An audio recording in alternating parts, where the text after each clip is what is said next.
Thank you for waiting. Would you please state your name and occupation, then state your question? I'm Sakina D'Souza, and I'm a Catholic. I believe Brother Yusuf was a Catholic before. I would like to ask him the simple question. He was brought up like a Catholic, but what made him change? Doesn't he believe that the Messiah is true, or did he ever feel that the religion, Catholic religion, has not brought up any Messiah and the Bible is false? I would like to just know what that means, because he said he was a Catholic before and now he has become a Muslim. What made you change? What was that storyline before? Doesn't he believe that there is a Messiah, or the Messiah had come, saved us, died on the cross? Thank you very much for a good question. I hate to disappoint you, but I wasn't a Catholic. But I was with a Catholic priest the night that he accepted Islam. And I asked him these questions you asked me. Because after all, I was still a Christian, a preacher in Christianity, and I wanted to know why my best friend, a Catholic priest, had converted. That's a pretty weird thing. A Catholic priest is not like a regular preacher in the Protestant religion. A Catholic priest has given up everything. He's given up his life to be a Catholic priest. When he enters into this realm, he's basically given away everything. He can't have a wife, he can't have children, obviously no grandchildren. He has no home, he just lives in a rectory or wherever they give him a place to stay. And he's sent wherever they tell him to go, do whatever he's told to do, and that's it. And he cannot disobey the Pope, otherwise they can kick him out of the religion, and if they do, he's excommunicated and he goes to hell forever. So how would a person like this want to become one of those Muslim terrorists? That's what I wanted to know. He explained in a very few beautiful words something that I came to learn for myself. He said that he was sincerely in the Catholic religion because he believed in God, that he had studied, his degree was in theology, and a part of the teaching that they as priests have is to study Islam. Every priest is forced to study Islam. Now you may not know that, but you can ask your priest and he'll confirm it. And when you study Islam, even when Islam is taught to you by somebody who hates Islam, as long as they don't corrupt it too far, you can still see the truth in Islam. A classical example happened to me just recently when I was in Saudi Arabia. A friend of mine, very old copy of one of the first Qurans ever translated to English by George Sale.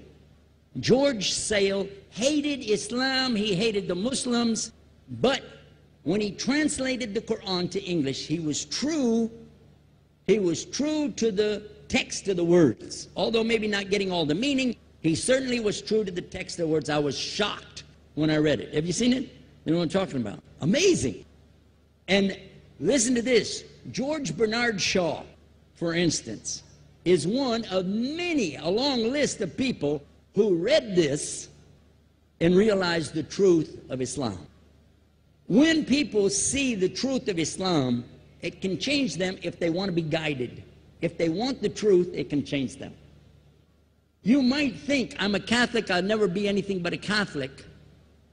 But I'm going to ask you a question, and I want you to be honest. This is not for you to, start a debate, but just be honest. Was Jesus a Catholic?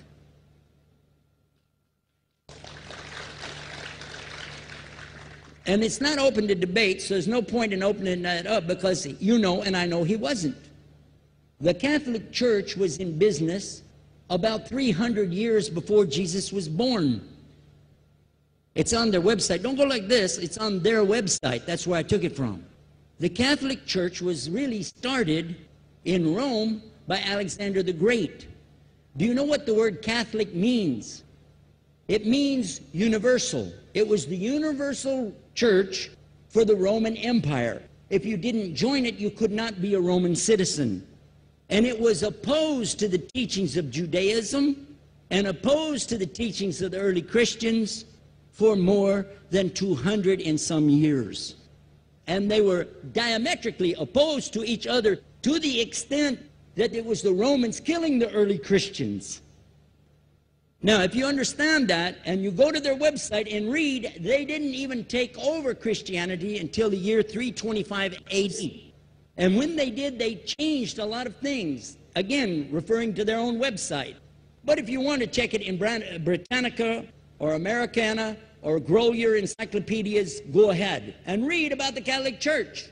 When, in August of 325 AD, at the Nicaea Council, they took over, first thing they said was, let's change the date of the birth of Jesus to be the same date as that of Mithras, which was the god, one of the gods worshipped there, and also the sun god's birthday was the same day, December the 25th, believing it to be the shortest day of the year. And Constantine was a sun worshiper of Sol Invictus. Go to the website, read it for yourself. There are a lot of points, but not the least of which, even today, if you go in any Catholic church, and I have, you'll see so many portraits and statues and idols and images throughout the whole place, that for the one who's never experienced that, for a Muslim who knows about these images, he'll be like, whoa, a'udhu billah. Whoa, what's this? The first time I walked in a Catholic church, I was about 10 years old. I was shocked. I was shocked at the idols and statues everywhere, because in the Protestant religion, we were brought up to believe that the second commandment was just as important as the first commandment. The first commandment in the Bible, in Exodus, is the same as the first commandment in the book of Deuteronomy. It says, I am the Lord your God that brought you out of the land of Egypt in the house of bondage. You know no other God beside me. Beside me there's no other gods. Thou shalt not have any other gods beside me. How many in this room agree with that commandment? Raise your hand. You notice the Muslims are raising their hand, because it means Ashhadu an la ilaha illallah. That's the first commandment for us as well. The second commandment you have clearly says, thou shalt not make any idol, any graven image of anything that creeps upon the earth, swims in the sea beneath, or flies in the air above. And I was sitting in a church one time, sitting there in the morning service, watching, the preacher talk, and they go on and on and on, and sometimes you lose your train of thought. I was looking. Whoa! On the front of the podium, there was a fish. A fish. For the symbol, make you fishers of men. It had a fish. I said, whoa. Then I looked up above his head at the big stained glass window, and it had a dove, and he had the olive branch in his mouth. The dove is flying, the bird, I said, whoa. And then I look over here, and there's a cross with a man hanging on it. I said, wow, they didn't miss a single one. They got them all. Something walking on the earth, something swimming in the sea beneath, something flying in the air above. So look at these two things. Clearly, the first two of the 10 commandments, bang, bang, boom. Because if you said God is more than one, where did you get it from? When Jesus is talking to his own companions and they ask him, what's the greatest commandment? Mark 12:29. Clear. The greatest commandment is to know, O Israel, the Lord your God is one God. And you have to love him with all your heart and all your mind and all your strength. And this is no different from what Prophet Muhammad ﷺ was saying, the same thing to his people. Same thing I mentioned in the lecture. This is certainly for us the same. So what you see is Muslims practicing the commandments, and you see people claiming the commandments but practicing something else. And I have seen more converts from the Catholic Church than any other of the many sects of Christianity, and especially from the nuns, priests, and even an archbishop. And all of them are better than me. Those guys and women that I see do this, they still sacrifice their whole life to get the true message of Islam, not only to you, but to Muslims as well, because we all need to know about it. But thanks for a great question.